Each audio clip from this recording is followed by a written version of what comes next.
चलिए next question देखिए।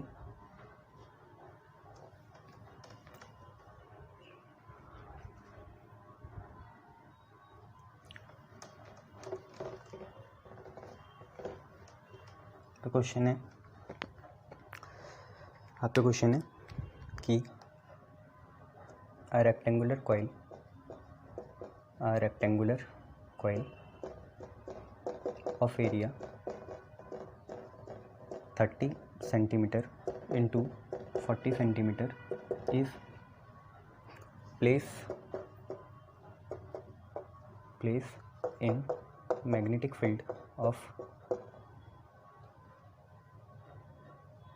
कितनी है भैया 0.3 tesla with its plane number 1 normal to magnetic field. अब आपको पता होना चाहिए नॉर्मल है प्लेन तो एन के साथ एंगल कितना बना, 0 बना। ठीक है, ये आपको बताया था मैंने, नॉर्मल है तो एन के साथ 0 बना। जितना दिए रहते हैं 90 माइनस करना पड़ता है। Inclined 30 degree to field. अब अगर कॉइल 30 डिग्री है तो नॉर्मल एंगल कितना बनाना है, 60 बनाना है ना, ये आपको पता होना चाहिए। और तीसरा है पैरेलल टू फील्ड। तो find flux in each case, flux बताना है आपको ईच केस में। तो या तो 90 माइनस कर लो या डायग्रामेटिकली बनो। देखो एरिया दे रखा, मैग्नेटिक फील्ड दे रखी, ध्यान से संभाल के रखना। नॉर्मल टू द फील्ड है तो पहला केस तो ऐसा हुआ कि अगर ये हमारी कॉइल हुई, ठीक है, तो मैग्नेटिक फील्ड हमारी बाहर निकलेगी नॉर्मल, ये नॉर्मल है और नॉर्मल वेक्टर भी बाहर निकलेगा। ठीक है, ये हमारी कॉइल का है प्लेन, मैग्नेटिक फील्ड से बाहर निकल रही है और कॉइल से नॉर्मल तो निकलेगा ही बाहर। तो जो हमारे थीटा एंगल है वो कितना बना, 0 बना। ठीक है, फाई आपका 90 है पर थीटा एंगल आपका कितना है, 0 है। बताया था ना 90 माइनस करके भी निकाल सकते हो। तो फाई कितना होता है, बी ए कॉस थीटा। अब आप आसानी से निकाल सकते हैं। फाई पहले केस में कितना निकला, फर्स्ट केस में मैग्नेटिक फील्ड 0.3 है। एरिया देखो 30 इंटू 40 और दोनों सेंटीमीटर में, 1 सेंटीमीटर के लिए 10 की पावर -2, तो ये भी सेंटीमीटर है तो कुल मिला के 10 की पावर -4 और यहाँ पे लिखेंगे कॉस और थीटा एंगल है 0। तो आप सॉल्व करो, 3 4 जा 12, 1200। ठीक है, कॉस 0 आपका 1 हो गया, 0.3 है 0.3 और ये है 10 की पावर -4 और कॉस 0 आपका 1 हो गया। तो देखिए कितना आया, 12.3, पॉइंट हटेगा, एक पावर कैंसिल, 12 3 जा 36 इंटू 1 0 और ये 10 की पावर -3 वेबर। तो आप लिख सकते हो 36 मिली वेबर आ गया आंसर, 36 मिली वेबर। क्लियर, शाबाश। दूसरे केस में क्या होगा, दूसरे केस में एंगल कितना बनना आ रहा है, 30 डिग्री बना रहा है। पहले ही देखें, पहला गलत तो नहीं है, पहला सही है। दूसरा देखेंगे, ये हमारा प्लेन है कॉइल का और ये कॉइल जो है मैग्नेटिक फील्ड के साथ 30 डिग्री बना रही है। तो कॉइल का प्लेन मैग्नेटिक फील्ड के साथ कितना बना रहा है, ये हमारी मैग्नेटिक फील्ड होगी। ठीक है, या ये वाली है मैग्नेटिक फील्ड और कॉइल का प्लेन जो है इसके साथ 30 डिग्री बना रहा। तो आपको पता है नॉर्मल कैसे निकलेगा, नॉर्मल कॉइल के परपेंडिकुलर निकलेगा। मान लो ऐसे निकल रहा, ये नॉर्मल है, कॉइल के परपेंडिकुलर ये पूरा है तो ये 60 डिग्री होगा। ऑब्वियसली आपको 90 माइनस ही करना है। तो अब दूसरे केस में कितना एंगल है, 60 डिग्री है, तो दोबारा लेंगे phi is equal to B A cos theta और अब एंगल कितना होगा, 60 होगा। ठीक है, क्योंकि हमें हमेशा एंगल नॉर्मल और मैग्नेटिक फील्ड के बीच का देखना होता है। तो फाई होगा, बी है 0.3, एरिया वही 3 4 जा 12 तो 1200 इंटू 10 की पावर -4 और कॉस कितना एंगल होगा 60। ठीक है, तो बच्चों ये कितना आ गया, पॉइंट हटेगा 1 0 तो ये आ गया 12 3 जा 36, 360 10 की पावर -4 और कॉस 60 होता है हाफ, इसे काटेगा तो 120 इंटू 10 की पावर -4 आ गया। 120 इसके एक पावर काटेगा तो 12 इंटू 10 की पावर -3 आया, मतलब 12 इंटू 10 की पावर -3 मतलब 12 मिली वेबर। ठीक है, 12 मिली वेबर आ गया। क्लियर है, शाबाश। अब उन्होंने बोला तीसरे में पैरेलल है मैग्नेटिक फील्ड के, तो अगर कॉइल ये है तो कॉइल का जो प्लेन है ये होगा, अगर कॉइल का प्लेन तो मैग्नेटिक फील्ड का भी यही है। नॉर्मल आपका ऐसे निकलेगा, बताने की बातें हैं। थीटा एंगल 90 बनेगा और फाई होता है बी ए कॉस 90 और कॉस 90 होगा 0। तो आंसर आ जाएगा 0। ठीक है, ये चीज़ है। cos 90 होगा 0 तो आंसर आ जाएगा आपका 0। ठीक है, ये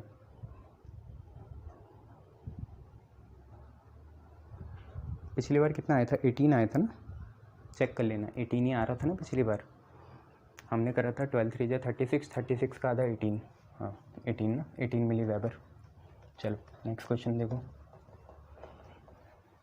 नेक्स्ट क्वेश्चन है यहाँ पे कि a rectangular coil having 60 turns, एक रेक्टेंगुलर कॉइल है उसमें 60 टन्स है and area 0.4 metre square, area है 0.4 metre square, is held at right angle to magnetic field. अब अगर कॉइल को 90 डिग्री में रखा तो फ्लक्स का एंगल कितना बनेगा, मतलब नॉर्मल और मैग्नेटिक फील्ड का एंगल 0 बनेगा, कॉइल का प्लेन और मैग्नेटिक फील्ड अगर 90 है तो अभी आपने देखा ही था, थर्ड केस था, तो फाई कितना या थीटा कितना होगा आपका, 0 होगा नॉर्मल और मैग्नेटिक फील्ड में, है ना। और मैग्नेटिक फील्ड दे रखी 5 × 10⁻⁻4 टेस्ला, तो फाई निकालना है आपको, है ना, तो सीधा निकालो। Phi is equal to BA cos theta, where theta is the angle between magnetic field and normal. तो बी आपका कितना है, 5 × 10⁻⁻4 है, एन भी लगा देना। नंबर ऑफ टर्न्स आपके 60 हैं, एरिया आपका 0.4 है, और कॉस आप 90 मत लगाना बच्चों, 0 लगाना। क्यों, क्योंकि हमें एंगल देखना होता है एन और बी के। अगर कोई मैग्नेटिक फील्ड के परपेंडिकुलर है तो वो मैग्नेटिक फील्ड नॉर्मल के पैरेलल होगा। तो कितना होगा आप खुद ही देखो, cos 0 1 होता है, 65 या 300 हो गया, इंटू 0.4 है और 10⁻⁻4 है, तो पॉइंट से 1 0 कैंसिल, 4 3 जा 12, 120 इंटू 10⁻⁻4, ये पावर इसकी बना देगा इसको पावर 10⁻⁻3, तो 12 मिली वेबर आंसर आ जाएगा, है ना। 12 इंटू 10⁻⁻3 आएगा तो 12 मिली वेबर आंसर आपका आ जाएगा। क्लियर है, शाबाश। इसके बाद है, शायद ये वाला हमने करा हुआ है, ये वाला करा हुआ है। चलिए आगे बढ़ते हैं। अब थोड़े आप मोटर वाले क्वेश्चन देख लेना, जैसे जैसे चलेंगे वैसे वैसे देख लेना। तो उन्होंने बोला बैक EMF, बैक लगाना, तो इसमें बेसिक प्रिंसिपल ये है, power is voltage into current, या V²R, V²/R या I²R। तो the back EMF of DC motor delivering constant mechanical power of 3 kilowatt is 80 volt when operating on a 220 volt line. तो applied voltage आपकी 220 volt है और जितनी हमें मिली वो क्या है, 80 वोल्ट है। Find the armature current, armature जो होता है कॉइल, उससे कितना करंट आएगा, एंड मोटर का रेजिस्टेंस, ये आपको निकालना है। ठीक है, ट्राई करो एक बार, वही फार्मूला लगाओ। DC मोटर है, देखो आपका आउटपुट अप्लाइड वोल्टेज मिल गई ना 220 वोल्ट, और जो आपकी दूसरी वोल्टेज उसे बैक वोल्टेज मान लेना, वो कितनी है, 80 वोल्ट है ना। अच्छा, बैक वोल्टेज इनसे मिसप्रिंट हुआ, 180 वोल्ट है। ठीक है, 180 वोल्ट है। अब निकालो,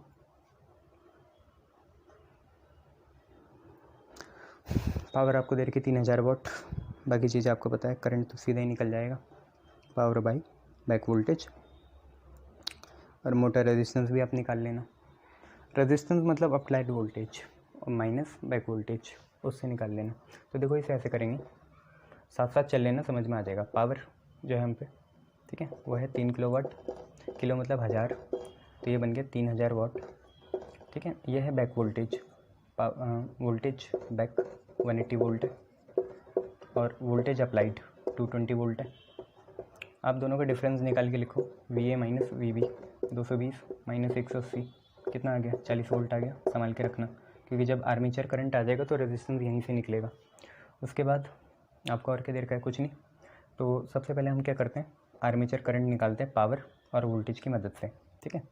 तो पावर ये हमारी बैक वाली है, power back, P is equal to power is equal to voltage into current, तो voltage back into current armature का ये है पावर बैक वाली, वोल्टेज बैक और करंट लेना है आर्मेचर, ठीक है। तो पावर बैक है 3000, वोल्टेज बैक वाला कितना है 180, तो आपका आएगा आर्मेचर करंट, ठीक है। वी भी नीचे गया, 0 से 0, 3 6 18, 3 10 13, 100/6, 50/3, 50/3 आ गया, ठीक है। ये हमारा आर्मेचर करंट आ गया। अब रेजिस्टेंस निकालने, तो रेजिस्टेंस भी यहीं से निकल जाएगा। तो ये जो डिफरेंस आएगा V A minus V B, Ohm's law के हिसाब से ये होगा आई आर्मेचर इंटू आर, जो हमारा आर आपको निकालना है, ठीक है, मोटर का ये।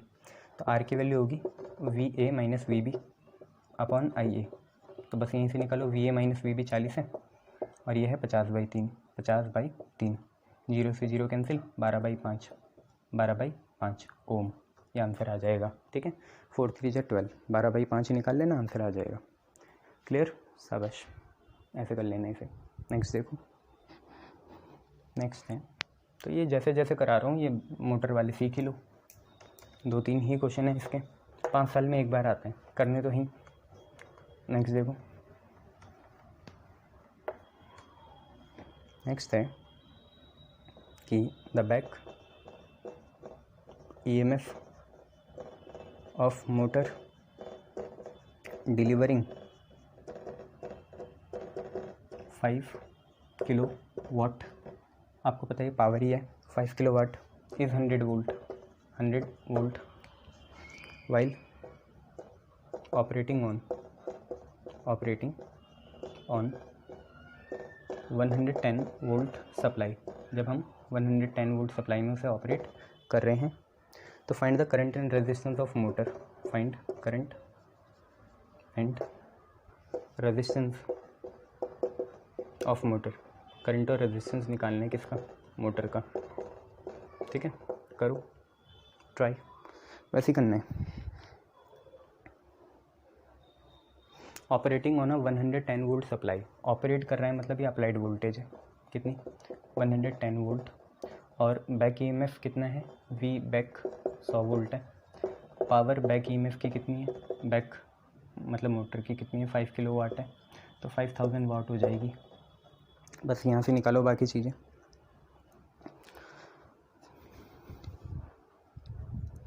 ठीक है, निकालो। अभी तो कराइए, सेम ही तो है।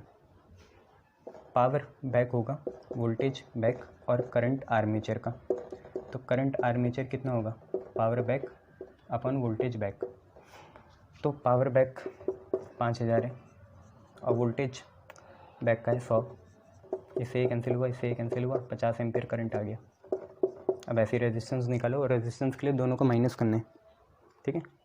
तो रेजिस्टेंस आपको पता है मोटर का कैसे निकलेगा, voltage applied minus voltage back upon current armature, voltage applied 110, voltage back 100, current armature 50, तो 10/50 आ गया, 1/5 मतलब 0.2 एम्पियर यहाँ पे आ जाएगा, ठीक है। ऐसे कर लेना इसे, ठीक है, शाबाश।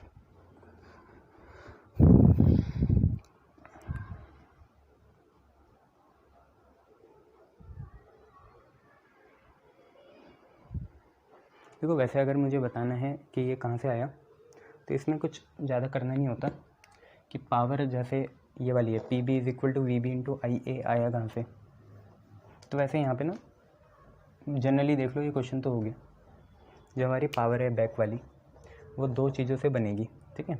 एक तो बनेगा आई इंटू पावर के दो फार्मूले होते हैं ना, तो एक हम अप्लाइड लेंगे, अप्लाइड माइनस मतलब बैक में कितनी जाएगी, इंड्यूस पावर कितनी होगी, अप्लाइड माइनस जितनी हमारी इनपुट आया, ठीक है। तो उससे भी हम निकाल सकते हैं, अगर तुम्हें चाहिए तो मैं निकाल दूँगा। तो पावर बी हम लिख सकते हैं applied voltage into armature current minus I square R, ठीक है, V A I minus I square are.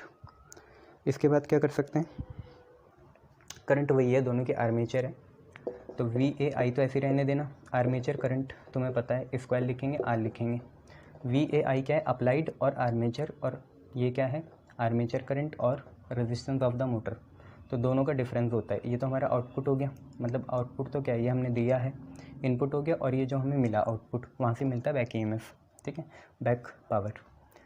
तो आई हमने अभी देखा था कितना आया था, V B minus V A upon कितना आर। अब जरा इसे खोलेंगे तो आएगा वी ए आई माइनस, यहाँ से कितना आएगा, आई स्क्वायर को खोलेंगे, नहीं आई स्क्वायर को नहीं खोलना, एक काम करते हैं आई को ऐसे रहने देते हैं और वी इस आर को खोलते हैं, आई स्क्वायर आर हो जाता है V B minus V A upon कितना, अभी देखा था हमने आई होता है ना, आई से एक पावर कटी तो ये आया वी ए आई माइनस, पहले देखो I V B minus minus plus कितना वी ए आई। तो इससे कुछ कट रहा है, देखो तो करते तो ऐसे ही थे हमारे टाइम में, अब तो हम भूल गया कैसे करते थे, क्योंकि बैक जो होगा, बैक छोटा होगा ए बड़ा होगा, तो V A minus V B, बताओ तुम्हारे लिए कितने पापड़ बेलने पड़ते हैं। तो ये हो गया माइनस आई वी ए और ये हो गया minus minus plus V B I. अब ये कटता तो ये दोबारा आ जाता वी बी आई, तो हम यही लगा रहे थे वी बी इंटू आई, और यहीं से आया था वो, ठीक है। तो ये छोटी सी बात थी, देख लेते तो बढ़िया होता। चलिए नेक्स्ट क्वेश्चन देखिए।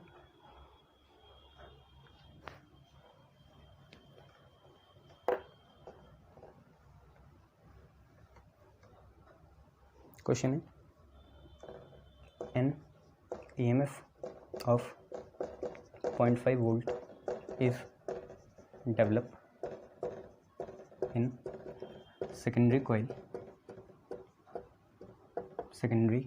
coil when current in primary changes from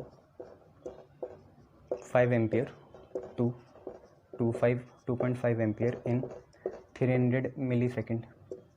find mutual inductance. तो ये तो आपको अब आते ही हैं ऐसे क्वेश्चन, आप लोग खुद करें, होगा कैसा। उन्होंने बोला EMF 0.5 वोल्ट का इंड्यूस हुआ, डेवलप हुआ, EMF हो गया 0.5 volt in secondary coil when current in primary changes from 5 to 2.5 in 300 millisecond. तो di/dt निकालेंगे, करंट का चेंज है, फाइनली हुआ 2.5, पहले था 5.0 और टाइम लगा 300 मिलीसेकंड, तो 300 इंटू 10 की पावर -3, तो ये आएगा माइनस 2.5 और 0.3। देखो 2 जीरो से ये कटेगा तो -1 बचेगा, तो ये 0.3 आ गया। तो आपको पता है E is equal to -m di/dt होता है, ये आपको दे रखा 0.5, -m आपको निकालना है, di/dt है -2.5 अपॉन 0.3, पॉइंट से पॉइंट कैंसिल हो गया, माइनस से माइनस कैंसिल हो गया, m की वैल्यू आई 0.5 इंटू 3 अपॉन 25, ठीक है। इस पॉइंट को नीचे भेजो, ये 5 जा 25 ऐसा आ गया, और फिर 5 6 जा 30 होता है, तो m की वैल्यू 3/50 है, 3/50, तो 3/5 लिखो, 10 नीचे बचा, उसके 10 की पावर -1 बना दो, और 5 6 जा 30, तो 0.6 इंटू 10 की पावर -1 हेनरी आ जाएगा, ठीक है। 10 की पावर -1 मतलब 0.06 हेनरी, 0.06 हेनरी आपका आंसर आ जाएगा। क्लियर है, शाबाश, वेरी गुड। नेक्स्ट क्वेश्चन देखो,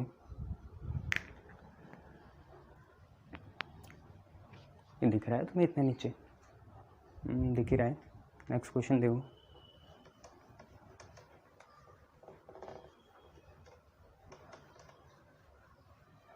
नेक्स्ट क्वेश्चन है a long wire AB is place on table. एक लॉन्ग वायर है AB, उसे टेबल में प्लेस करा। अ वायर CD, एक वायर CD है, 10 centimetre long, 10 centimetre long is arrange just above AB, just above AB, so that it can slide up and down on two vertical wire, on two vertical wires. The wire carry दोनों wires हैं ना, carry 40 ampere at what distance above AB will wire CD settle. और settle मतलब यहाँ पे equilibrium condition है, आपको balance करना पड़ेगा यहाँ पे, है ना, कंडीशन बैलेंस करनी पड़ेगी। मास दे रखा वायर का, मतलब यहाँ पे वेट बैलेंस करेगा हमारे ना मैग्नेटिक फोर्स या इलेक्ट्रिक फोर्स को, देख लेंगे, ठीक है। और दो वायर हैं तो यहाँ पे वायर के बीच का जो पैरेलल वाला होता है, भूल गए, μ0/4π 2I1I2/r वो लगाना है, इसलिए मैंने आपको यहाँ पे दिया मास ऑफ वायर इज़ 0.40 ग्राम, जी आपको 10 मीटर पर सेकंड स्क्वायर लेना है, ठीक है। यह है क्वेश्चन, करो इसे खुद, ट्राई करो। कितना टाइम बचा, चलो तुम ट्राई करो। चलो कर लिया। क्या बोला इस क्वेश्चन ने, एक लॉन्ग वायर AB है, उसे हमने टेबल में प्लेस करा, कहीं कर देते हैं, यहीं कर लेते हैं, जैसे ये रहा BA, और इतना तो हो गया। अब wire CD 10 centimetre long is arrange just above AB, तो मान लो CD हमने यहाँ रख लिया, ठीक है, ये 10 सेंटीमीटर लॉन्ग है, तो हमने CD यहाँ रख लिया, C ये रहा, D ये रहा, is just arrange above AB so that it can slide up and down on 2 vertical wire.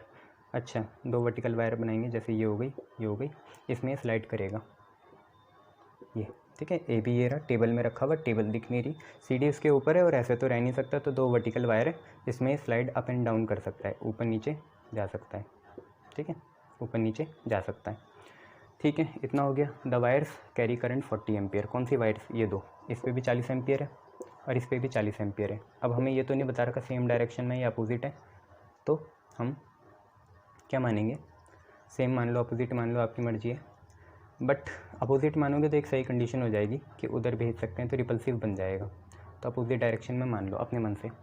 अब इन्होंने बोला at what distance above AB will the wire CD settle, मतलब इस AB से कितने डिस्टेंस ऊपर CD सेटल हो जाएगी, तो अपने मन से मान लो कुछ R। तो कुल मिला के अब पूरी कंडीशन ये है कि एक वायर AB है जो वो हॉरिजॉन्टल टेबल में है, उसके ऊपर जस्ट हमने CD रखना है पैरेलल, और CD को हमने 2 वर्टिकल वायर से सपोर्ट करना है कि ये स्लाइड कर सके, तो स्लाइड होगी अपने आप, है ना। अब इन दोनों के बीच में कुछ फोर्स डेवलप होगा जिसे वेट बैलेंस करेगा, वेट जब बैलेंस कर लेगा CD का, तो ये यहाँ पे सेटल हो जाएगी, मान लो कितने ऊपर सेटल हुई, R डिस्टेंस हुई। अपोजिट डायरेक्शन में मानने का ये था मेरा मतलब। तो पहली बात तो let it settle at distance R, ऐसा मान लिया। अब क्या है, दो वायर्स जो हैं जिनके बीच में पैरेलल है, तो उनके बीच में फोर्स पर यूनिट लेंथ जो होता है, आपको पता है क्या होता है, μ0/4π 2, इस पे करंट I1, उस पे करंट I2 और अपन डिस्टेंस R। हमें फोर्स पर यूनिट लेंथ नहीं चाहिए, हमें सिर्फ फोर्स चाहिए, तो यहाँ पे L लगा देंगे, ये रहा। और ये तो हमारा हो गया force due to 2 parallel wires, और एक ले लेंगे फोर्स जो इसके वेट की वजह से होगा, जो होगा mg नीचे लगेगा और फोर्स ये वाला ऊपर लगेगा, इसे F1 मान लेते हैं, इसे F2 मान लेते हैं। F1 ऊपर लगेगा यूँ, F2 नीचे, ठीक है। F2 हो जाएगा m × g, मास हमें दे रखा होगा, g हमें दे रखा है, बस। अब इन दोनों को क्या करेंगे, बैलेंस करेंगे, सेटल या इक्विलिब्रियम कंडीशन के लिए क्या होंगे, दोनों बैलेंस होंगे, इसलिए मैंने माइनस लिया कि F1 - F2 मतलब नेट फोर्स जो वायर CD पे लगेगा वो कितना होगा, 0 होगा। तो net force in wire CD 0 के बराबर है, और net force in wire CD होगा F1 - F2, वेट और दोनों का जो म्यूचुअल है। तो इतना हो गया। अब 40 एम्पियर है, यहाँ पे लिख लेते हैं, करंट है 40 एम्पियर दोनों में, मास कितना है 0.40 ग्राम है, और जी है 10। अब मैं ये मिटा रहा हूँ, ठीक है, ये मिटा दिया, क्योंकि अब तो हमें पता है ना पर यूनिट लेंथ वाला तो लगाना नहीं है, नॉर्मल लगाना है।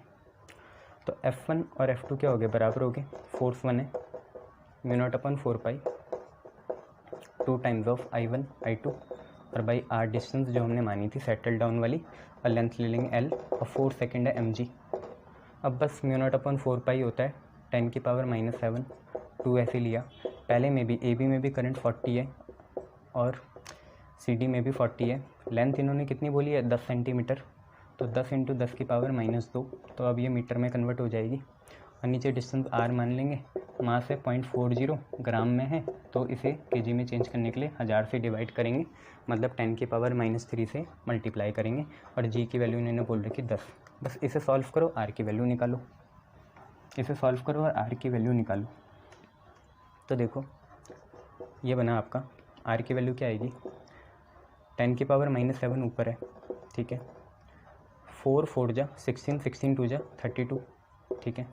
देखो 10⁻⁻7 का हो गया, 4 4 16, 16 दूनी 32, 4 4 जा 16, 16 2 जा 32, 1 0 1 0 1 0, 3 0 और -2, तो 3 0 प्लस के और -2, ये सही है ना, 1 2 3 और माइनस के, और ये पूरी चीज़ नीचे आएगी तो कितनी है, देखो मैंने लिखा 40, ठीक है, 10⁻⁻3, ठीक है, एक 10 और है, ठीक है, और 0.40 करा 40, तो 10⁻⁻2 यहाँ से भी आएगा, ठीक है। तो अब हम देख लेंगे आर कितना रहा है, देखो 8 5 जा 40, 8 4 जा 32, 4/5 आया।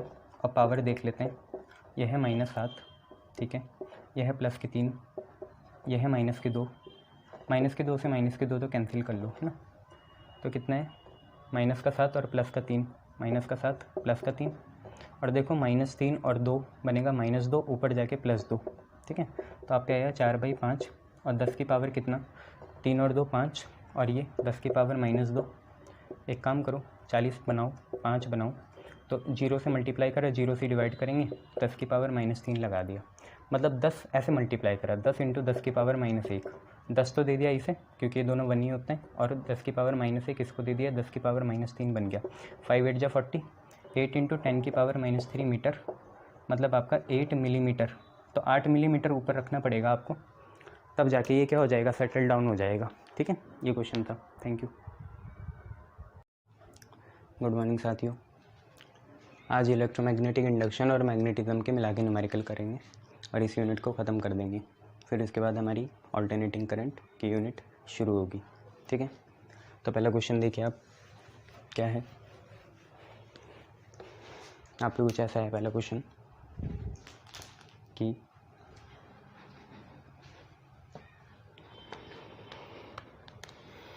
दोनों होंगे इसमें मिक्स, मैग्नेटिज्म के भी और इलेक्ट्रोमैग्नेटिक इंडक्शन के भी। क्वेश्चन है, a rectangular coil of area 5 × 10⁻⁻4 metre square and 60 turns. अब इसमें वो हमारी जो मैंने बोला था ना, कुछ मैग्नेटिज्म के अभी भी रह गए हैं, तो उतना कवर करने की कोशिश करूँगा। 60 टन्स इज़ पाइवेटेड मतलब बांध देना, pivoted about one of its vertical sides. The coil is in radial magnetic field of 90 Gauss. What is the torsional constant of spring connected to coil if current of 0.20 milliampere produces deflection of 18 degree. ये आपका question है। आप ध्यान से देखें तो ये moving coil galvanometer का क्वेश्चन है कि एक हम पे रेक्टेंगुलर कॉइल है, एरिया दे रखा उसका और उसमें टर्म्स दे रखे, उसे हमने पाइवेट करा around one of its vertical side, मतलब एक रेक्टेंगुलर कॉइल है और यहाँ से उसे पाइवेट कर दिया, यहाँ पे नॉर्थ पोल होगा, यहाँ पे साउथ पोल होगा, इसकी वजह से इस पर क्या लगेगा, टॉर्क लगेगा, और ये ऐसे रोटेट करेगा, ये जो फ्लिप है ये ऐसे जाएगा, फिर ऐसे आएगा, ऐसे जाएगा, ऐसे आएगा, ऐसे, समझ रहे हो ना, ये घूमेगा पूरा यूँ, जैसा पंखा घूमता है ना, यूँ पूरा घूमेगा ऐसे, फिर ऐसे जाके पूरा जाएगा ऐसे, है ना, इसी के अराउंड रोटेट करेगा ये यूँ, ये पूरा फ्लैप, ठीक है। और फिर उसके बाद बोला कॉइल जो है वो 90 गॉस के मैग्नेटिक फील्ड में है, तो हमें टॉर्जनल कांस्टेंट मतलब के निकालना है जब 0.20 मिली एम्पियर का करंट हम पास कर देंगे, और इसकी वजह से कॉइल में 18 डिग्री का डिफ्लेक्शन आ जाएगा। तो अगर आपको गैल्वेनोमीटर का फार्मूला पता है तो लगा दो, क्या होता है, थीटा इज इक्वल टू जी आई, जी क्या होता है NBA/K, ये पता है तो ये लगा दो। तो थीटा इज इक्वल टू कितना होता है GI, और जी होता है NBA/K, और यहाँ पे होगा I। हमें टॉर्जनल कांस्टेंट मतलब K निकालना है, तो K ऊपर जाएगा, NBA/I नीचे, NBA/I इधर, और थीटा जाएगा नीचे। नंबर ऑफ टर्न्स आपको 60 दे रखे, बी आपका गॉस में है, टेस्ला में चेंज करेंगे, एरिया आपको मीटर स्क्वायर में दे रखा, ठीक है, करंट मिली को एम्पियर में चेंज करेंगे, और थीटा जो है डिग्री को रेडियन में चेंज करेंगे, ठीक है। तो आप लोग कर सकते हैं ये। वैसे थीटा अगर आप यहाँ पे वैसे भी रखेंगे तो कोई दिक्कत नहीं है, ठीक है, थीटा डिग्री में ही सही रहेगा, यहाँ पे डिग्री में ही सॉल्व कर देंगे। तो देखो के मतलब आपका टॉर्जनल कांस्टेंट बराबर आया N60 मैग्नेटिक फील्ड, 90 गॉस है, गॉस मतलब 10⁻⁻⁴ टेस्ला, एरिया आपका मीटर स्क्वायर में होना चाहिए, 5 × 10⁻⁻⁴ है, करंट आपका मिली एम्पेयर में होना चाहिए, 0.20 है, तो 0.20 मिली को करेंगे चेंज 10⁻⁻3, और नीचे लगा देंगे 18 का डिग्री। इसे सॉल्व करो और आंसर बताओ, ठीक है, कितना आ रहा है, डिग्री में ही निकाल लेना, पर डिग्री होती है के की वैल्यू, तो 3 पॉइंट समथिंग आ रहा होगा, ये काटेंगे तो 1 2 3 पावर भी कटेंगी ये सारी ना, और 6 3 जा 18, 3 3 जा 9, 5 3 जा 15, 15 2 जा 30, तो 3 पॉइंट समथिंग आ रहा होगा, तो 3 × 10⁻⁻9 आएगा। बता दो कैसे, देखो 3 6 जा 18, 3 20 जा 2 3 जा 6, 2 10 जा 3 3 जा 9 30, और 5 3 जा 15। चलो एक काम करते हैं, ये 2 जीरो से ये पॉइंट कट गए, अब ये 20 है, ये 20 × 3 बना 60, 65 जा 300, 300 आया, इंटू -4 -4 -8 9 10 11 11 आएगा, तो 3 × 10⁻⁹ माइनस का यूनिट आएगी, यहीं से बनाएंगे, के की unit per degree, area current newton, N आपके टर्म्स है ना, टर्म्स की तो कोई होगी नहीं, tesla metre square ampere per radian, यहीं से बना देंगे ना, tesla, area metre square, current ampere, और पर डिग्री, ठीक है, तो डिग्री को आप ऐसे लिख लो पर डिग्री, तब भी बात बन जाएगी, ठीक है। तो टेस्ला मीटर स्क्वायर एम्पियर पर डिग्री, टी टेम्परेचर नहीं है या ना टाइम, टेस्ला है, ठीक है ये। चलो नेक्स्ट क्वेश्चन देखो,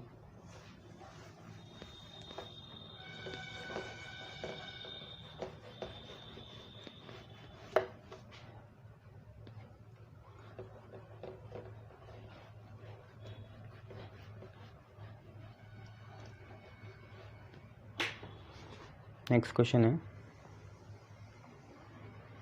a circular disc 10 centimeter in radius rotates at 20 pi radian per second about an axis through its center perpendicular to disc, a uniform magnetic field of 0.2 Tesla act on it डिस्पैट करेगी। तो पहली चीज़ निकालनी है, calculate potential difference या EMF develop between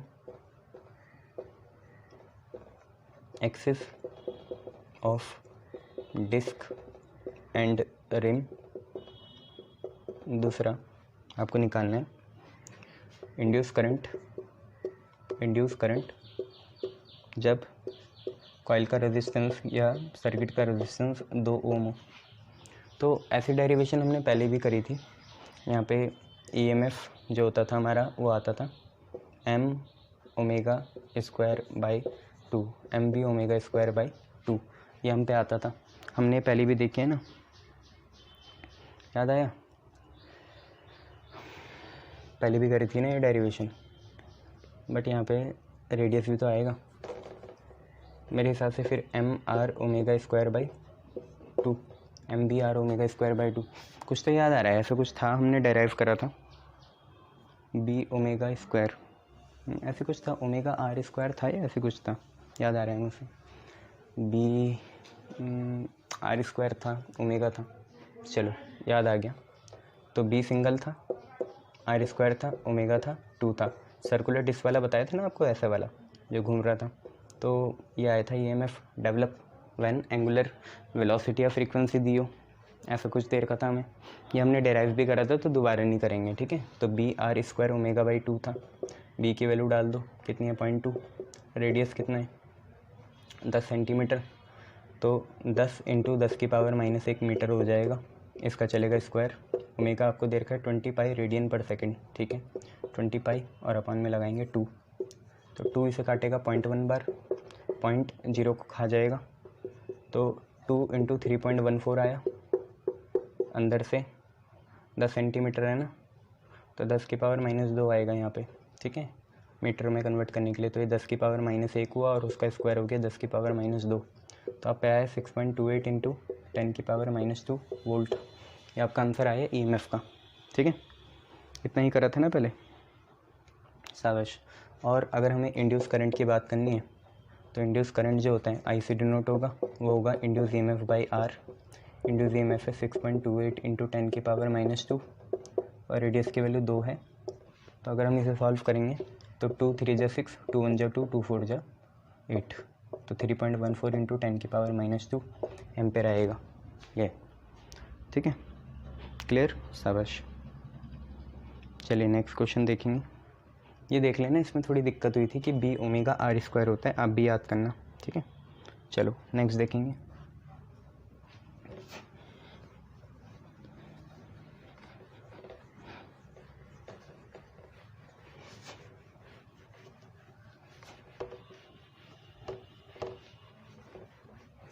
यहाँ पे क्वेश्चन है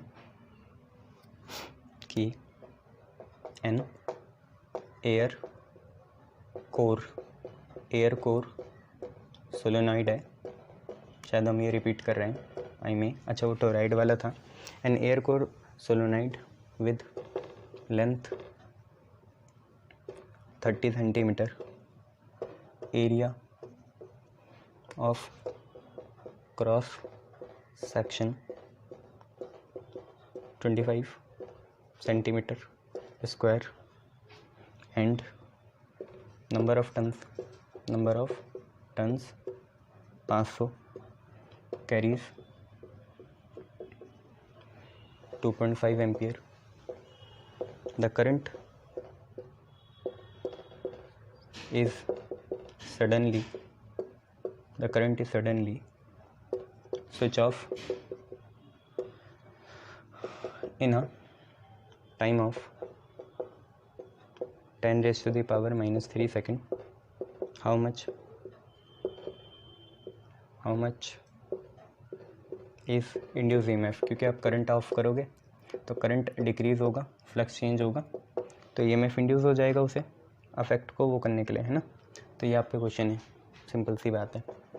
तो एयर कोड एक सोलोनाइड है, उसकी लेंथ दे रखी 30 centimetre, area of cross section है 25 सेंटीमीटर स्क्वायर और नंबर ऑफ टर्म्स है 500 सेंटीमीटर वाली जितनी भी टर्म्स हैं उसे मीटर में कन्वर्ट करना, और वो इतना करंट कैरी करता है। करंट को मैं सडनली स्विच ऑफ करा तो इंड्यूस EMF बताने, तो सबसे पहले तो एल निकलेगा ना, एल होगा μ0 n² A/L, यही होगा, ठीक है। याद रखना यहाँ पे दो चीज़ आती थी वैसे उसमें, और एक तो बड़ा ही आता था और एक N1 बनता था N/L, तभी N² L आता था यहाँ पे। म्यू नॉट की वैल्यू डालेंगे 4 पाई इंटू 10 की पावर -7। नंबर ऑफ टर्म्स कितने हैं, 500 हैं, 500 का स्क्वायर चलेगा। Area of cross section, area of cross section आपका है 25 सेंटीमीटर स्क्वायर, तो 25 इंटू 10 की पावर -4 हो जाएगा। 1 सेंटीमीटर के लिए 10 की पावर -2 होता है, तो यहाँ 2 है तो 10 की पावर -4, तो म्यू नॉट हो गया n स्क्वायर हो गया, ए हो गया बाई एल। लेंथ 30 सेंटीमीटर है तो 30 इंटू 10 की पावर -2। बस इसे सॉल्व करो और हेनरी में वैल्यू बताओ सेल्फ इंडक्टेंस की कितनी आ रही है। तो आपकी सेल्फ इंडक्टेंस की वैल्यू अगर पता नहीं है तो ऐसे ही रहने दो, कोई बात नहीं। सेल्फ इंडक्टेंस इन्होंने भी नहीं निकाला तो हम ऐसे रखेंगे, क्योंकि फाइनली हमें ई निकालना है। तो हमें पता है ई क्या होता है, -L change in current upon time, E is equal to -L di/dt होता है, वही करेंगे। तो -L तो ये पूरा है 4 पाई इंटू 10 की पावर -7 इंटू 500 का स्क्वायर इंटू 25 इंटू 10 की पावर -4, साथ में नीचे है 3 इंटू 10 की पावर -1, पावर हो जाएगी सॉल्व इंटू di/dt। करंट कितना था, स्विच ऑफ कर दिया तो पहले 2.5 था और बाद में 0 बना, स्विच ऑफ करेंगे तो बिल्कुल 0 करंट हो जाएगा, तो 2.5 - 0 ये चेंज इन करंट है। और टाइम का चेंज कितना है, 10 की पावर -3 है।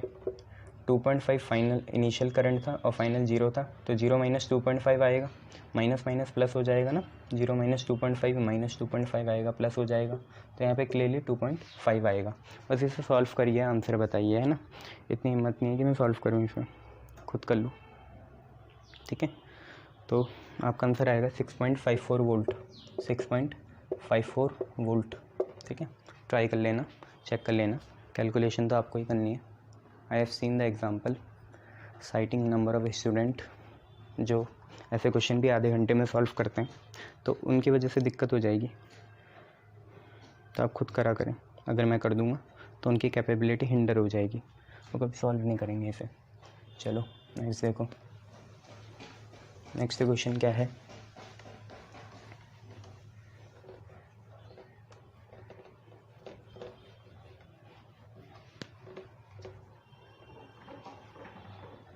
नेक्स्ट क्वेश्चन है a long straight wire AB carries current of 4 ampere.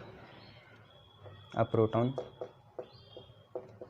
capital P travels at 4 into 10⁻⁶ meter per second parallel to wire 0.2 meter from it, 0.2 meter from it, and in a direction opposite to current as shown, जैसे दिखाया गया है as shown. Calculate force which magnetic field due to current, जो current की वजह से बनेगी ना, प्रोड्यूस होगी, exert on proton, exerts on proton, proton पे जो एक्सर्ट करेंगे। तो यहाँ पे ये हो गया, पॉइंट P है, यहाँ पे प्रोटॉन है, वो नीचे जा रहा है 4 × 10⁶ मीटर पर सेकेंड से, और यहाँ पे वायर है AB, इस पे AB है, ये इस पे 4 एम्पेयर का करंट है, और ये वो R डिस्टेंस है जो 0.2 मीटर की है, ठीक है, दिस इज़ R। तो आप क्वेश्चन पढ़ो, एक लॉन्ग स्ट्रेट वायर है AB, वो 4 एम्पेयर का करंट कैरी कर रही है, एक प्रोटॉन P जो है 4 मीटर पर सेकेंड, 4 × 10⁶ मीटर पर सेकेंड से इस वाली वायर के पैरेलल जा रहा है, नीचे की तरफ जा रहा है, और इस वाली वायर से वो 0.2 मीटर की दूरी पे है ना। तो इसकी वजह से जो मैग्नेटिक फील्ड बनेगी, इस करंट की वजह से जो मैग्नेटिक फील्ड बनेगी, वो इस प्रोटॉन पे क्या लगाएगी, फोर्स लगाएगी, उसी के बारे में हमें बात करनी है। तो फोर्स तो आपको पता है किसी पार्टिकल पे लगता है QVB, ठीक है। वेलोसिटी हमें पता है चार्ज हमें पता है प्रोटॉन में कितना होता है, मैग्नेटिक फील्ड निकालनी पड़ेगी बस ये। तो magnetic field due to straight wire आपको पता है mu naught I upon 2 pi R होती है, R which is the distance ना, आई भी आपको पता है, म्यू नॉट पता है, आर पता है। और जो फोर्स लगेगा, फोर्स एक्सपीरियंस बाय प्रोटॉन, वो होता है क्यू वी बी। और दोनों कैसे ट्रैवल कर रहे हैं, पैरेलल या परपेंडिकुलर? फोर्स तो इस प्लेन के परपेंडिकुलर होगा, फोर्स परपेंडिकुलर होगा तो क्यू वी बी साइन 90 लगाएंगे। पैरेलल लगाओगे फोर्स 0 लगेगा, ठीक है। तो फोर्स तो परपेंडिकुलर आएगा ना यहाँ पे, वो लगाओ तो आपको पता चल जाएगा क्या आंसर आने, ठीक है। क्यू की वैल्यू आपको पता है प्रोटॉन के लिए होती है 1.6 इंटू 10⁻⁻19। क्यू इतना होता है प्रोटॉन के लिए। वेलोसिटी की वैल्यू है 4 इंटू 10⁻6। मैग्नेटिक फील्ड आपको ये देर की म्यू नॉट होता है 4 पाई इंटू 10⁻⁻7। करंट आपको पता है करंट कितना होता है, करंट दे रखा है इन्होंने कितना, 4 एम्पियर, ठीक है। तो ये म्यू नॉट हो गया, आई हो गया अपॉन 2 पाई आर। तो 2 पाई और डिस्टेंस की वैल्यू है 0.2। तो बच्चे एक तो पाई से पाई कट गया, क्या करा सर, क्यू की वैल्यू डाली ये रही, वी की वैल्यू डाली ये रही, बी की value mu naught I upon 2 pi R है। तो म्यू नॉट हो गया 4 पाई इंटू 10⁻⁻7। आई आपका 4 है और 2 पाई आर नीचे है। इसको सॉल्व करो, आंसर बताओ। और क्या करोगे इसमें, और कुछ थोड़ी करोगे। तो वैल्यू लगभग 25.7 न्यूटन आएगी, 25.7 न्यूटन, चेक कर लेना, ठीक है। शाबाश। नेक्स्ट क्वेश्चन देखिए, नेक्स्ट क्वेश्चन आपसे क्या कह रहा है,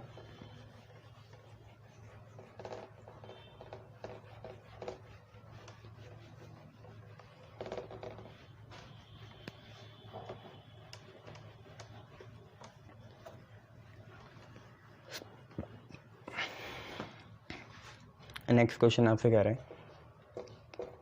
कि a straight horizontal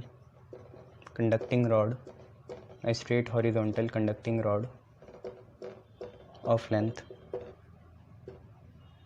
0.45 meter and mass 60 grams is suspended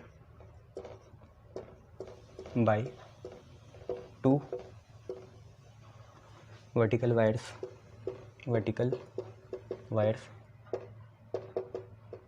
at its ends.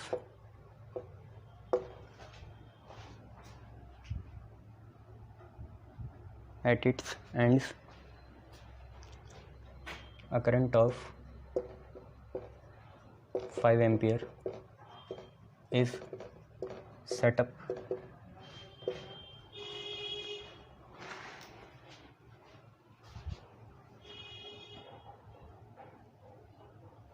A current of 5 ampere is set up in the rod through wires.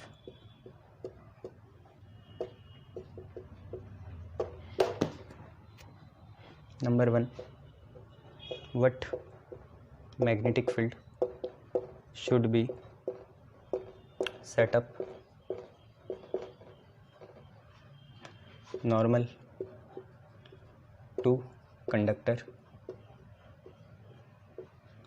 in order that tensions in wire is 0. दूसरा question है, what will be total tensions in the wire if direction of current is reverse, keeping magnetic field same, magnetic field same रखेंगे और direction reverse कर देंगे। तो आप पे देखो क्वेश्चन कुछ ऐसा है, क्वेश्चन आपसे कहना चाह रहा है एक स्ट्रेट हॉरिजॉन्टल कंडक्टिंग रॉड है जिसकी लेंथ 0.45 मीटर है। तो बना लेते हैं, यहाँ पे रॉड हो गई और इसकी लेंथ है 0.45 मीटर, यहाँ पे रॉड हो गई, ठीक है। और इसका मास 60 ग्राम है, ठीक है। Suspended bye 2 vertical wires at its and, तो 2 वर्टिकल वायर्स बना लेते हैं, ये रही, इससे सस्पेंड करा इसे, है ना, वायर 1 वायर 2, 2 वायर हैं। इन वायर्स में टेंशन आएगा, टेंशन की डायरेक्शन होती है मास से दूर, ठीक है, टेंशन की डायरेक्शन होती है मास से दूर। तो एक टेंशन ये हो गया, एक टेंशन ये हो गया, 2 अलग अलग वायर हैं तो T1 और T2 मानेंगे, है ना। टेंशन की डायरेक्शन हमेशा मास या पॉइंट से क्या होती है, दूर होती है, तो ये मास है, इससे दूर जाएगी। एक करंट 5 एम्पियर का सेटअप करें इन रॉड थ्रू वायर्स। इन वायर्स की मदद से हमने इसके चारों तरफ 5 एम्पियर का करंट बना दिया। अब करंट बनेगा तो यार आपको पता है मैग्नेटिक फील्ड सेटअप होगी। एंड अब इन्होंने बोला what magnetic field should be set up normal to the conductor in order the tension in the wire is 0, tension wire में 0 आए। तो पहली कंडीशन तो ये है टेंशन 0 आए, मतलब T1 और T2 जो हो बराबर हो, या नेट टेंशन जो T1 माइनस T2 वो क्या हो, 0 हो। अगर हम यहाँ इक्विलिब्रियम लगाएं स्टैटिक वाला तो उससे ये क्वेश्चन बहुत इजीली सॉल्व हो जाएगा, फिर हमें बड़ी मैकेनिक्स नहीं लगानी पड़ेगी यहाँ पे।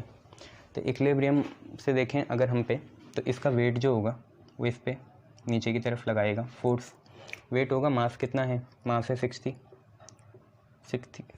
मतलब mg लगाएंगे ना, 60 ग्राम को भी चेंज करना पड़ेगा और यहाँ g लगा देंगे, ठीक है। तो W is equal to milligram नहीं है, वो mg है, ठीक है, वेट है। और ऊपर क्या लगेगा, ऊपर लगेगा कि अगर कोई वायर या कोई कंडक्टर मैग्नेटिक फील्ड में है तो उस पर मैग्नेटिक फोर्स लगेगा, क्योंकि टेंशन तो बिंग 0 है, ये तो टेंशन इन दोनों में ऐड हो जाना चाहिए था, तो मैग्नेटिक फोर्स लगेगा। और कंडक्टर में मैग्नेटिक फोर्स होता है IBL sin 90, तो 1 होगा, ये है। अभी टेंशन नहीं आएंगे, टेंशन बराबर है, तो एट इक्विलिब्रियम में बस 2 ही बातें होंगी। सर ये तो वो वाला केस हो गया कि रॉड अपने पे ही फोर्स लगा रही है, बट एक बात समझो, करंट रॉड में नहीं है, करंट वायर्स में है। तो वायर्स के करंट ने कोई मैग्नेटिक फील्ड प्रोड्यूस करी और उस मैग्नेटिक फील्ड के अंदर ये रॉड थी, तो इस रॉड पे क्या लगेगा, फोर्स लगेगा। तो फोर्स होना current carrying conductor is IBL, और यही IBL ऊपर लग रहा है, और वेट जो mg है वो कहाँ लग रहा है, नीचे लग रहा है। दोनों को हम बैलेंस कर लेंगे, आंसर आ जाएगा, ठीक है। तो I हमें दे रखा है कितना, 5 एम्पियर, B हमें निकालना है, लेंथ कितनी है रॉड की, 0.45 है, 0.45, ये बराबर होगी मास के, मास है 60 ग्राम्स, तो 10 की पावर -3 लगाना पड़ेगा, ये m हो जाएगा, और g की वैल्यू है 10। तो आप b की वैल्यू क्लियरली यहाँ से निकाल सकते हैं, कितनी आएगी, b की वैल्यू कैसे निकालोगे भाई, b आ जाएगा 60 है, ठीक है, और 10 की पावर -3 इंटू 10 होगा 10 की पावर -2 अपॉन 5 इंटू 0.45, 5 इंटू 0.45, 5 12 या 60 होगा, बाकी ये सारे 3 से जाएंगे, तो 12/45 लिख लो, और 10 की पावर -2 है, और 45 भी बना 10 की पावर -2, ये दोनों कैंसिल हो जाएंगे, ठीक है। 3 4 जा 12, 3 15 जा 15/4 आ रहा, 15 3 जा 45, 15 2 जा 30, तो 0.2 समथिंग आएगा ये, तो आपका आंसर है 0.26 टेस्ला, 0.26 टेस्ला, ये आपका पहला आंसर हो गया। बट अगर करंट रिवर्स करोगे तो सारी चीज़ें बदल जाएंगी। फोर्स जो पहले मैग्नेटिक फील्ड वाला ऊपर लग रहा था, अब वो वेट के साथ नीचे एक्ट करेगा और ऊपर टेंशन आ जाएगी, ठीक है। तो इन्होंने बोला अगर हम करंट को रिवर्स कर दें, मैग्नेटिक फील्ड उतनी रहने दें, 0.26 टेस्ला। तो हमसे क्या पूछा था, पहले तो कंडीशन बनाएंगे और जो जो चीज़ें पता होंगी वो लिख लेंगे। शायद टेंशन पूछा हुआ होगा इन्होंने, है ना, टोटल टेंशन पूछा हुआ होगा, तो टोटल टेंशन निकाल देंगे। तो दूसरी कंडीशन में क्या है, करंट को रिवर्स कर दिया, तो ये जैसे आप पे कंडक्टर था, ये इसको वर्टिकल वायर सस्पेंड करके रखी थी, करंट पहले नीचे को जा रहा था, अब ऊपर को जाएगा दोनों में करंट, ठीक है। करंट आपको पता है 5 एम्पियर का है दोनों वायर्स में। और अब क्या होगा, वेट mg, और क्योंकि करंट ऐसे जा रहा है तो राइट हैंड थंब रूल लगाओगे, तो जो फोर्स है मैग्नेटिक फील्ड की वजह से IBL, करंट के रिवर्स होने की वजह से वो नीचे लगेगा, B वही है 0.26 टेस्ला, और टेंशन दोनों ऊपर लगेंगी, तो टेंशन निकालनी है। तो देखो अभी भी ये सस्पेंड है, तो टोटल ऊपर वाला फोर्स और टोटल नीचे वाला फोर्स क्या होगा, बराबर होगा। तो ऊपर कुल मिला के 2 फोर्सेज हैं जो कि है टेंशन इन दी वायर्स, तो ऊपर कुल मिला के 2 फोर्स हैं T1 और T2, अब ये कैंसिल नहीं हो रहे, और नीचे 2 फोर्स हैं, एक है वेट और दूसरा है force due to magnetic field. तो T1 plus T2 is equal to mg, और force due to magnetic field है IBL। ठीक है, मेरे हिसाब से मास 60 ग्राम्स था, तो 60 इंटू 10 की पावर -3 ये मास हो गया। जी की वैल्यू आ गई 10, प्लस करंट है 5, मैग्नेटिक फील्ड 0.26 और लेंथ है आपकी 0.45। तो आप पे टोटल टेंशन यहाँ से सॉल्व करके आ जाएगा, है ना। ठीक है, पहले तो 0.6 है और इसको सॉल्व कर लेना तो आंसर आप पे आ जाएगा। ठीक है, क्योंकि आप ये भी देख सकते हैं mg और IBL सेम ही थे, तो आंसर तो एक जैसे ही आएगा, क्योंकि पहले से आप ये भी बता सकते थे कि mg और IBL क्या है, सेम है। mg और IBL क्या है, सेम है, तो चाहे आप 2mg लिख दो इससे तब भी बात बन जाएगी, mg प्लस mg 2mg, है ना। मैं सीधा आपको आंसर बताता हूँ, आंसर इसका है 1.176 न्यूटन। अब आप कैलकुलेट खुद करिए कैसा आया। ठीक है, शाबाश, गुड। चलिए नेक्स्ट क्वेश्चन देखिए।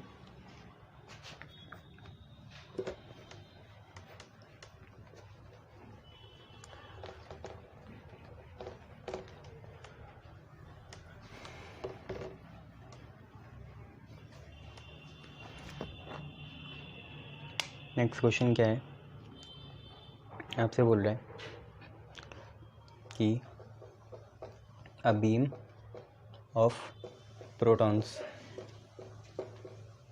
passes undeflected, a beam of protons passes undeflected with horizontal velocity v through region of both electric field and magnetic field, मतलब ये लॉरेंज फील्ड होगी, है ना। चलो, परपेंडिकुलर टू ईच अदर। ठीक है, अब तो प्रूफ ही हो गया, तो मेरे हिसाब से वेलोसिटी सिलेक्टर का क्वेश्चन होगा। ठीक है, and normal to the direction of beam है, कोई बात नहीं। If electric field is 50 kilovolt per metre, ये होती है ई की होती है ना, E is equal to V by D, वहाँ से बना V is equal to ED, and magnetic field है 100 milli tesla respectively. Calculate number 1 velocity V of beam particles, और दूसरी चीज़ आपको निकालनी है force with which it strikes a target on the screen. Screen में कोई टारगेट है, उसको ये बीम स्ट्राइक करेगी। Target on the screen if proton beam current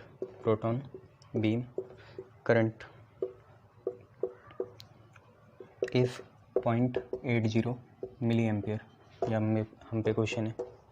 तो देखो क्या है, एक प्रोटॉन की बीम है, वो हॉरिजॉन्टल वेलोसिटी है और अनडिफ्लेक्टेड जा रही है। अनडिफ्लेक्टेड तभी जाती है कि जब उस पर क्या हो, इक्विलिब्रियम कंडीशन आ जाए, मतलब force due to electric field and magnetic field क्या हो, सेम हो, तब हो सकता है अनडिफ्लेक्टेड, है ना। और एक दूसरे के परपेंडिकुलर है electric field magnetic field, electric और मैग्नेटिक फील्ड की वैल्यू दे रखी, वेलोसिटी निकालनी है। तो अनडिफ्लेक्शन मतलब क्या हुआ यहाँ पे, सबसे मेन तो बात ये पकड़ी कि अनडिफ्लेक्शन मतलब क्या हुआ यहाँ पे। अनडिफ्लेक्शन मतलब ये हुआ कि पार्टिकल्स पे जो फोर्स होगा ड्यू टू इलेक्ट्रिक फील्ड और पार्टिकल्स पे जो फोर्स होगा ड्यू टू मैग्नेटिक फील्ड वो सेम होगा। इलेक्ट्रिक फील्ड से फोर्स होगा QE, मैग्नेटिक फील्ड से फोर्स होगा QVB। Q से Q कैंसिल हो गया, प्रोटॉन के चार्ज पे डिपेंड नहीं कर रहे, तो हम डिजायर्ड वेलोसिटी का पार्टिकल या बीम मान सकते हैं। V की वैल्यू होगी E/B। E देखो कितना है, 50 किलोवोल्ट पर मीटर, तो 50 इंटू 10 की पावर 3 ये लिख लेंगे, है ना। और B कितना है, 100 मिली मतलब 10 की पावर -3, तो 52 जा तो 100 हो गया, 2 आया, 1/2 होता है 0.5, -3 ऊपर जाके +3 हो गया, तो 0.5 इंटू 10 की पावर 6 मतलब 5 इंटू 10 की पावर 5 मीटर पर सेकंड, आंसर आ गया। दूसरा है कि हमें ऐसा फोर्स निकालना है जिससे ये बीम टारगेट करेगी। ठीक है, किसको, एक टारगेट को स्ट्राइक करेगी जो स्क्रीन में है और प्रोटॉन का करंट दे रखा है, ठीक है। तो ये होगा कैसे, देखो कि एक्सेलरेशन 0 है सिंस बीम जो है मूव कर रही, मूव विथ कांस्टेंट वेलोसिटी, तो एक्सेलरेशन तो 0 होगा। अब एक बात देखना, मैंने तुम्हें 11th में भी बताई थी, न्यूटन का सेकंड लॉ सिर्फ ये नहीं बोलता कि force is equal to mass into acceleration होता है।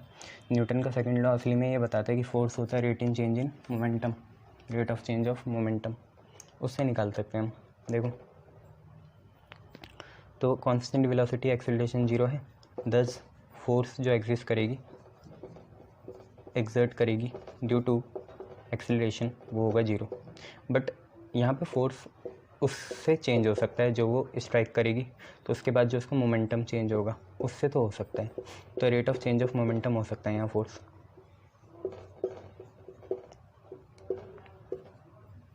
ठीक है। फोर्स हो सकता है यहाँ पे मोमेंटम के रेट ऑफ चेंज की वजह से, एक्सेलरेशन की वजह से तो 0 आएगा क्योंकि कांस्टेंट वेलोसिटी है। आपको पता है न्यूटन्स का सेकंड लॉ 2 तरीके से बताते हैं, सही फॉर्म तो rate of change of momentum ही है, वो लगाओगे तो बन जाएगा, ठीक है। ये तो अगर उस फोर्स को दिखाना है तो दिखा सकते हैं। फोर्स होता है rate of change of momentum delta P by delta T, P को ऐसे रहने दिया, पी तो होगा mass into velocity upon change इतना ही आएगा ना, 2mv आ जाएगा, क्या बात है।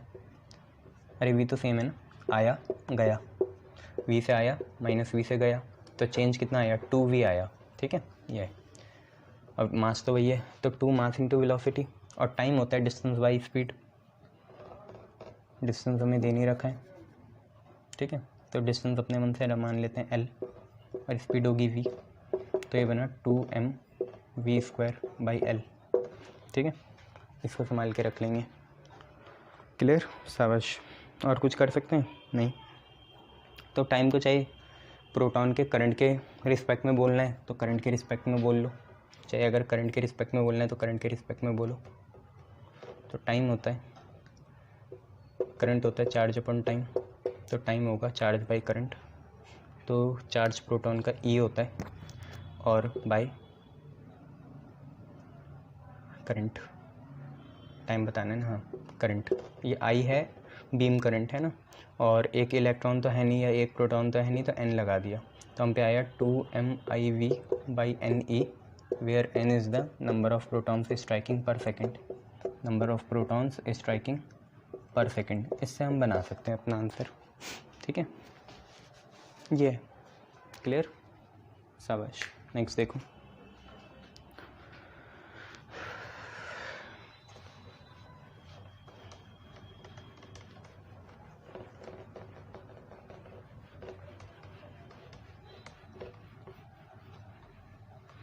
नेक्स्ट क्वेश्चन है कि a cyclotron oscillator frequency is 10 megahertz. What should be the operating magnetic field for accelerating protons if radius of d's, मतलब रेडियस ऑफ पाथ ही हो जाएगा वो, डीज जो होती है ना साइक्लोट्रॉन में, वो पाथ का ही रेडियस हो जाएगा जो कोई चार्ज पार्टिकल पॉजिटिव नेचर का ट्रांसवर्स करेगा। तो what is the kinetic energy of proton beam produce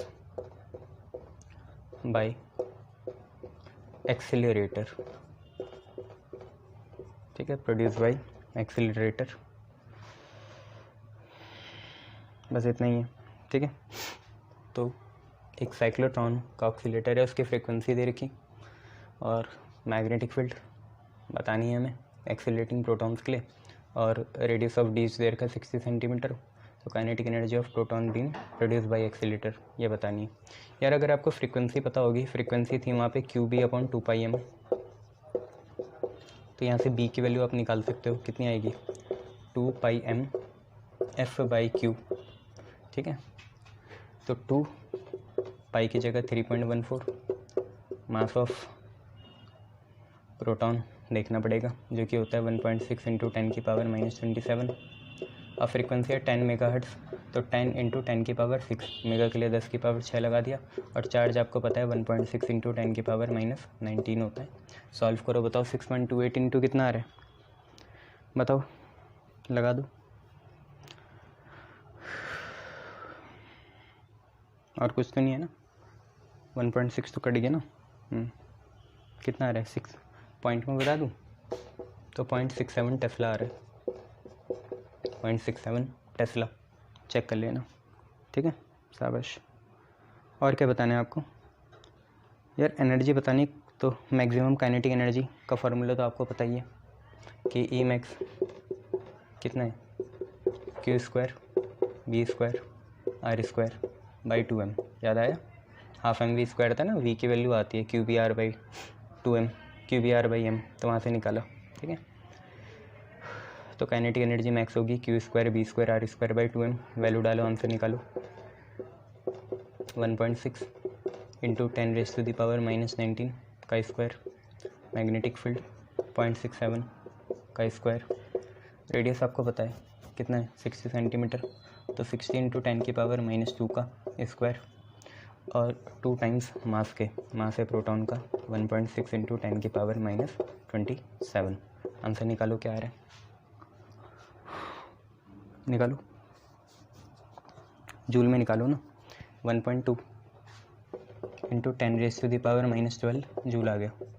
अब ना इस जूल को ना ईवी में कन्वर्ट करना है, इलेक्ट्रॉन वोल्ट में, ठीक है, क्योंकि क्वेश्चन एक्चुअली ये आपको ईवी में ही पूछेगा, इलेक्ट्रॉन वोल्ट में।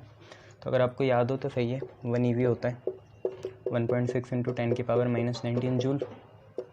तो कुछ भी चीज़ जूल में दे रखी है उसे ईवी में कन्वर्ट करने के लिए इस चीज़ से डिवाइड करेंगे, तो जब हमारी काइनेटिक एनर्जी आई मैक्सिमम वाली, वो जूल में थी 1.2 × 10⁻⁻12 जूल में थी। कुछ भी चीज़ जूल में है उसे ईवी में कन्वर्ट करना है, तो ये जो फैक्टर है वो नीचे आ जाएगा। तो जैसे ही ये ईवी में चेंज होगा तो हमें लगाना है 1.6 × 10⁻⁻19 नीचे, और अगर इसे मेगा में कन्वर्ट करना है तो मेगा होता है 10⁻6, तो नीचे 10⁻6 एक और आ जाएगा ऐसे। तो जो भी आपका मेगा में आंसर आ रहा है वो बता दो, मेगा इलेक्ट्रॉन वोल्ट में MEV, इलेक्ट्रॉन वोल्ट भी इसी की यूनिट है ना एनर्जी की। पोटेंशियल क्या होता है, वर्क इनटू चार्ज ना, वर्क अपॉन चार्ज, तो वर्क होगा पोटेंशियल इनटू चार्ज, तो पोटेंशियल V हो गया, चार्ज E हो गया, तो EV। तो आपका आएगा आंसर 7.5 मेगा इलेक्ट्रॉन वोल्ट, ये आपका आंसर है, ठीक है, चेक कर लेना, क्लियर, बहुत बढ़िया। चलिए नेक्स्ट क्वेश्चन देखिए।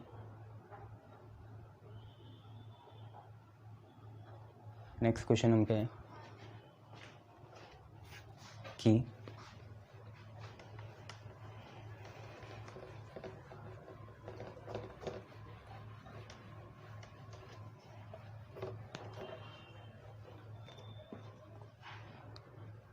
to increase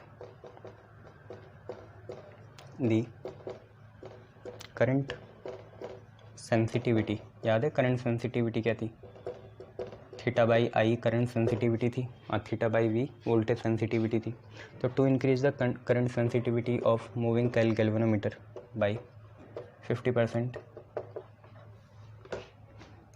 it's resistance is increase so that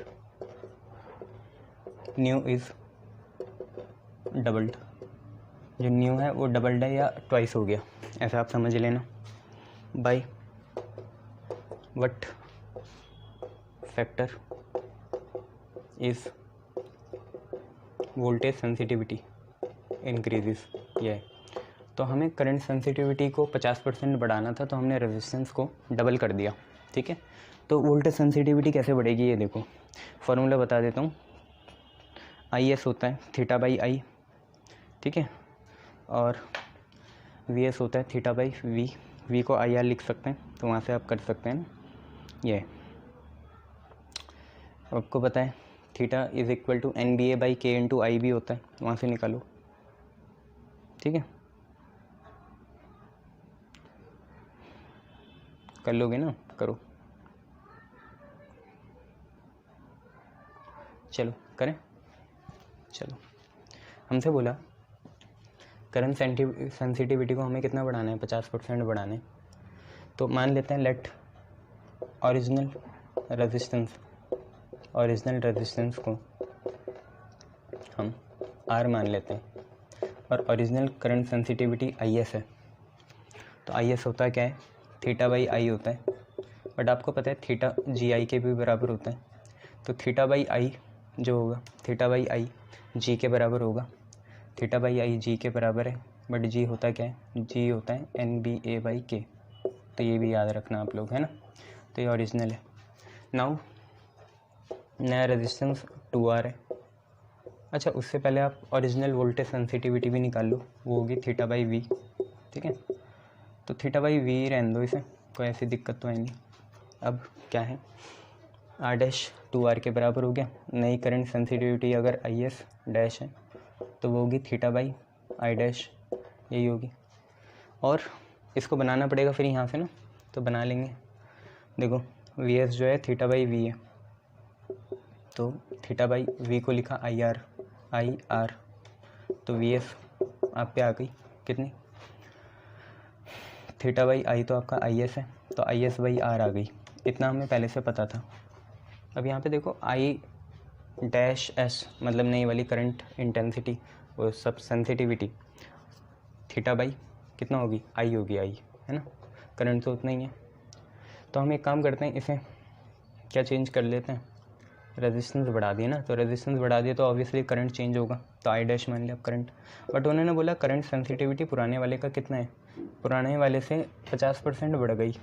तो पहले अगर 100% होती तो अब 150% है, यही होता है ना 50% इंक्रीज़ करना। 50% इंक्रीज़ करना मतलब क्या हुआ कि पहले 100 थी, अब 150 हो गई। तो नई वाली जो थीटा आई मतलब IS डैश है, करंट सेंसिटिविटी है, वो 150% है, किसका, पुराने वाले का। तो IS डैश क्या होगा, 150% हो जाएगा IS का, पता है ना, ये 150% हो जाएगा। 5 3 × 15, 5 2 × 10। तो नई वाली IS डैश जो है 3/2 टाइम्स होगी पुरानी वाली का, ठीक है, ये है। अब आप निकाल सकते हो इसे डायरेक्ट से, कैसे, अब हमने रेजिस्टेंस क्या करना है, डबल करना है, तो यहीं से वोल्टेज सेंसिटिविटी भी आपकी नई वाली बन जाएगी। वैसे निकालो,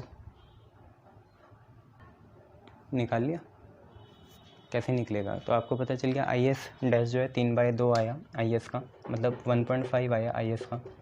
तो करंट सेंसिटिविटी नई वाली 1.5 गुना है पुराने वाले का।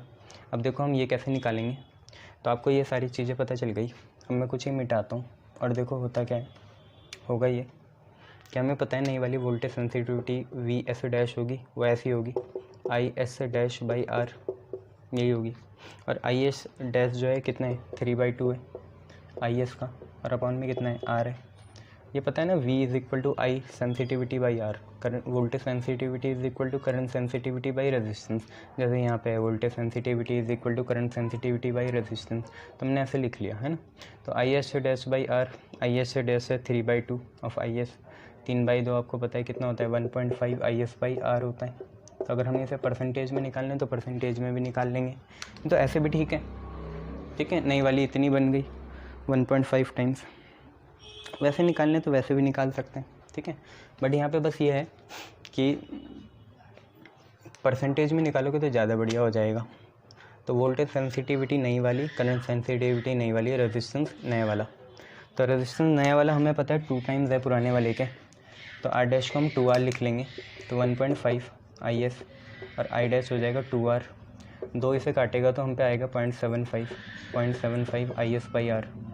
अब आप खुद ही देखो, IS बाई R आपका ओरिजिनल वाली थी, वोल्टेज सेंसिटिविटी थी नहीं थी, VS क्या था, वोल्टेज सेंसिटिविटी क्या थी, IS बाई R थी। तो कुल मिला के आप पे ये बात आई कि नई वाली वोल्टेज सेंसिटिविटी है 0.75 ऑफ IS/R। IS/R कुछ और नहीं है, ये वोल्टेज सेंसिटिविटी है पुरानी वाली VS का। तो आपको ये समझ में आ गया। तो परसेंटेज चेंज निकाल लो आप वोल्टेज सेंसिटिविटी में, तो क्या होगा, चेंज अपॉन ओरिजिनल इंटू 100 और यहाँ लगाएंगे परसेंट। देखो चेंज कितने का आया, पहले थी VS, नहीं अब जाके हो गई V-S, पहले थी VS, ओरिजिनल में VS, इंटू क्या लिखेंगे 100 और यहाँ लिखेंगे परसेंट। ठीक है, यही होता है ना चेंज, एरर निकाल रहे हैं। चेंज होता है नया माइनस पुराना अपॉन पुराना into 100, new minus original upon original into 100। तो परसेंटेज VS कितना आया, न्यू देखो कितनी है, न्यू है 0.75 VS, तो ऑब्वियसली इट गेट्स डिक्रीज़ हो गई, पहली बात तो ये। और पुरानी थी VS अपॉन क्या है VS ही है, इंटू क्या है 100 है, और यहाँ क्या है परसेंट आया। तो एक तो माइनस ले लो बाहर, 0.75 माइनस 1 0.25 आएगा, यहाँ पे VS आया, अपॉन में भी VS है, इंटू क्या है 100 और यहाँ पे आ गया परसेंट, VS से VS कैंसिल, 0.25 इंटू 100 आ गया माइनस का 25%, where minus indicate there is decrease in voltage sensitivity. Clear है, there is a decrement in voltage sensitivity, ये आप लोग कर लेना ऐसे, शाबाश।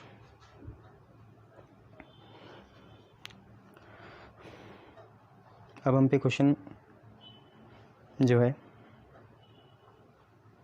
वो कुछ ऐसा है कि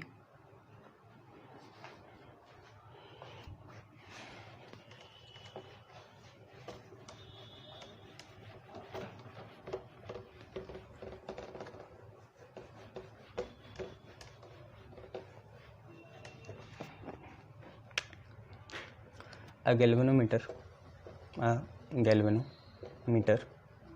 has a resistance of 30 ohm and gives full scale deflection, मतलब पूरी तरीके से लीनियर स्केल को इसने कवर कर लिया। तो full scale deflection of 2 milli ampere, ये आपके क्वेश्चन है। How much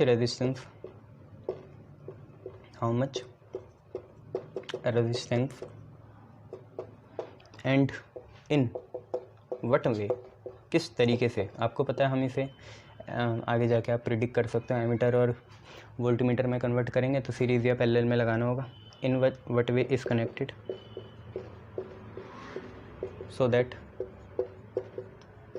galvanometer is converted into number 1 ammeter of range मतलब इसका करंट है ना, रेंज 0.3 एम्पियर। दूसरा है वोल्टमीटर ऑफ रेंज 0.2 वोल्ट। ये क्वेश्चन है, तो ये मैंने दिया भी था आपको टेस्ट में, एमीटर और वोल्टमीटर वाला है। आप कर सकते हो। गैल्वेनोमीटर का रेजिस्टेंस आपको पता है, फुल स्केल डिफ्लेक्शन मतलब होता है करंट इन गैल्वेनोमीटर IG, और शंट रेजिस्टेंस आपको पता है कैसे निकालते हैं, सारी चीज़ें निकाल लो, है ना। ये कंडीशन याद है ना। तो गैल्वेनोमीटर का रेजिस्टेंस है 30 ओम और फुल स्केल डिफ्लेक्शन IG है 2 मिली एम्पियर, 2 × 10⁻³ एम्पियर। हम इसे अगर एमीटर में कन्वर्ट करना चाहते हैं तो शंट लगाते हैं। शंट वाली कंडीशन आपको पता है पैरेलल में होता है, तो वोल्टेज अक्रॉस शंट और वोल्टेज अक्रॉस गैल्वेनोमीटर सेम होता है। शंट के अक्रॉस जाता है I-IG, गैल्वेनोमीटर के अक्रॉस जाता है IG, ठीक है। तो वहाँ से शंट की वैल्यू आपको पता है कितनी निकलती है, GIG अपॉन I-IG। खुद सोचो ना, ये मैंने बोला नहीं था वोल्टेज सेम होती है, तो I-IG इंटू S, IR और IR दोनों वोल्टेज सेम है, ये ऊपर रहता है ना I-IG S के साथ। तो I-IG इंटू S हो गया वोल्टेज अक्रॉस शंट, और IG इंटू G हो गया वोल्टेज अक्रॉस गैल्वेनोमीटर। ये तो 30 है। IG आपको दे रखा है 2 × 10⁻³ और I-IG आप निकाल लोगे, 0.3 एम्पियर है ना ये, तो उसको भी आपको मिली में इसको चेंज कर ही रखा है आपने। तो I है 0.3 और ये है 2 × 10⁻³ तो 0.002 ऐसे लिख सकते हैं इसे, तभी तो दोनों सॉल्व होंगे, ठीक है। आप इसे सॉल्व करना यार, आपकी वैल्यू आएगी 0.2 ओम, ठीक है, 0.2 ओम ये आएगी। क्लियर है, शाबाश। इसे सॉल्व करना। सर ये क्या करा, देखो 2/1000 होगा तो इतना ही आएगा, ठीक है, आई जी इतना ही आएगा। आई तो आपका रेंज वाली दे रखी है। इसके बाद जो दूसरा है, दूसरा आपसे कहना चाह रहा है कि हमें इसे वोल्ट मीटर में चेंज करना है। तो देखो यार वहाँ तो क्या होता है, जो भी करंट होगी एक ही जाएगी आई जी, और वो बराबर होगी वोल्टेज के और into current I is equal to V by R, और पूरा रेजिस्टेंस होता है आर प्लस जी। आर वो रेजिस्टेंस है जिसे हमें सीरीज़ में लगाना पड़ेगा, तो हमें आर की वैल्यू चाहिए। तो अगर हम इसे आर के लिए कन्वर्ट करेंगे तो आपको पता है क्या हो जाएगा, I G into R plus I G into G बराबर वी के। तो I G into R is equal to V minus I G, और फिर आर की वैल्यू आ जाएगी V minus I G by I G, ठीक है। तो वहाँ से निकालना आप। तो मैं तो आपको ऐसा बता रहा हूँ कि आई जी की वैल्यू आएगी V upon I G minus G, शायद ऐसे कुछ आती है, V upon I G minus G, V upon I G नीचे गया, ये इधर गया, देखो यहीं से बना लेते हैं, ऐसी कोई बात नहीं है। आर प्लस जी आप पे आया वी अपॉन आई जी, और आर की वैल्यू आई V upon I G minus G, ठीक है। यहाँ से आप इसे सॉल्व कर लीजिए, बताइए कितना आ रहा है। आर जो हमें चाहिए, जिसे हमें सीरीज़ में लगाना है ताकि ये वोल्ट मीटर में कन्वर्ट हो। वोल्टेज की रेंज दे रखी 0.2, आई जी आपको पता है फुल स्केल में है कितना, 2 × 10⁻³ और माइनस जी की वैल्यू आपको पता है 30 ओम है। आर की वैल्यू सॉल्व करके निकालिए, मेरे हिसाब से 70 ओम आएगी। देखो 0.1 आ गया, इससे कटा 0.1 आ गया, 0.1 ऊपर जाएगा तो 10⁻³ हो जाएगी, और ये 100 - 30 आएगा, 100 - 30 70 होता है। 70 ओम आपका आंसर आ जाएगा। क्लियर है, शाबाश, बहुत बढ़िया। चलिए।